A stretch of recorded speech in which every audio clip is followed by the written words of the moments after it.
sebanyak 900 orang masyarakat di unit pemukiman transmigrasi, SP1, SP2, dan SP3 Weterusan, Kecamatan Bandar Mataram melakukan aksi unjuk rasa di depan kantor pemerintah Kabupaten Lampung Tengah pada Kamis 17 Juli 2025.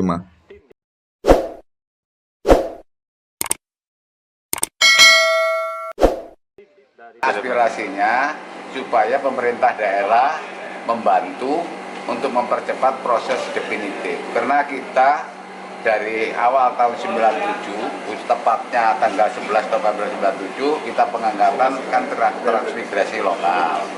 Sampai saat ini setelah T5 kok tidak ada permasalahan pendidikan kampung, nggak ada. Semuanya sudah ada aturannya. Apapun itu yang menjadi